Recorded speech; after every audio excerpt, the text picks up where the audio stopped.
গাইবান্ধার পলাশবাড়ী উপজেলার সাতারপাড়া বালিকা উচ্চ বিদ্যালয়ে ২০১০ সালে ভুয়া বিএড ও শিক্ষক নিবন্ধন সনদ দিয়ে সহকারী শিক্ষক হিসেবে যোগ দেন রহিমা খাতুন। এরপর ২০১১ সালে বেসরকারি শিক্ষক নিবন্ধন NTRC-এ রহিমা খাতুনের শিক্ষক নিবন্ধন সনদটি জাল ও ভুয়া মর্মে জেলা শিক্ষা অফিসারকে আইনি পদক্ষেপ নেওয়ার কথা বলেন। কিন্তু টাকার বিনিময়ে ব্যবস্থা না নিয়ে জাল সনদেই ২০১৩ সালে এমপিওভুক্ত করেন রহিমা খাতুনকে। নিয়োগ এক সময়, বেতন এক সময়।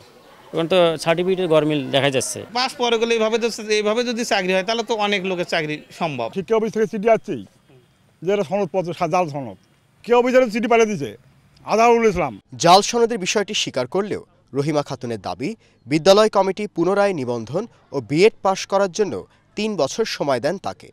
পরে ২০১৪ সালে নিবন্ধন এবং ২০১৮ সালে বিএড পাশ করেন বলে দাবি এই শিক্ষিকা। যখন 13 সালে আমার বেতনটা আসলো তখন আমি যাব, তখন আমার কমিটি আমার একটা রেজুলেশন করে দিয়েছিল, বলে রেজুলেশনে 3 বছরের মধ্যে যদি আপনি করতে পারেন তাহলে একটা ফাইন হবে। সার্টিফিকেটের ভুয়া সমস্যা প্রমাণিত হয়, ম্যানেজিং কমিটি তাকে 3 বছর সুযোগ দেয় পাশ করার জন্য সুযোগ দেওয়ার পরে সে ২০১৪ সালে নিবন্ধন পাশ করে এবং ২০১৮ সালে সে বিএড পাশ করেন। মাধ্যমিক অফিসে তার কাগজপত্র ওখানে প্রেরণ করা হয়েছে।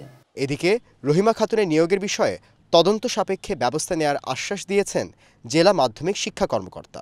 ভুয়া সনদ নিয়ে নিয়োগপ্রাপ্ত হয়ে যদি এতদিন পর্যন্ত তারা বেতন খায়, তাহলে পরবর্তীতে আরও যারা আসে বা আরও নতুন নতুন শিক্ষা প্রতিষ্ঠানে যাতে এরকম করার আর কোনো সুযোগ কেউ না পায়, সঠিকভাবে তদন্ত করে ঊর্ধ্বতন কর্তৃপক্ষকে বিষয়টি অবহিত করার জন্য এবং অবিলম্বে যেন সেটা কার্যকর হয়।